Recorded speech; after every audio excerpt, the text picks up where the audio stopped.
Қалжа деген не? Қалжа келінге арнап байланған қой. Әйел өмірінде оның мәні зор.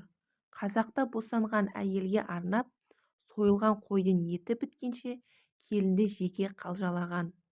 Жас босанған әйелдің тісі әлсіз болады. Түсіп қалуы мүмкін деп суық ас жегізбеген. Енелер келініне қойдың етін ұсақтап турап, жас сорпамен терлеткен. Жақсы қалжалаған келіннің сүйектері қақсамай, тістері түспей, буындары жақсы 6 күннің ішінде үй тіршілігіне араласып кеткен.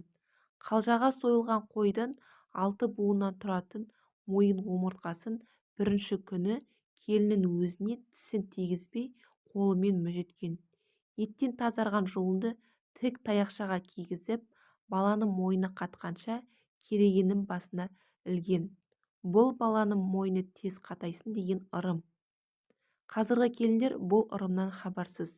Түсік тастау бір баладан ары тумай, күтімсіздік әсері ашқарақ тамаққа өте сұғанақ жандарды көрсе, шешесі қалжаға тоймаған ғой деп әзілдескен ырым бар. Күтімі жақсы әйел балаға жеткілікті сүт береді. Тоқ бала балпиып, тойған қозыдай көп ұйықтайды. Анасының ұйқысы да жақсарады. Халық аузымен ондайды індіні жарған дейді. Індіні жарған деген тоқ мейіл, кеңпейіл, өмірде тапшылық көрмеген, сөз таластырмай, санаспай, өскенде жанындағыларды жақсылығымен тартады. Індін халық аузынан алынған. Қалжа ана құрметі, шілдехана бала құрметі.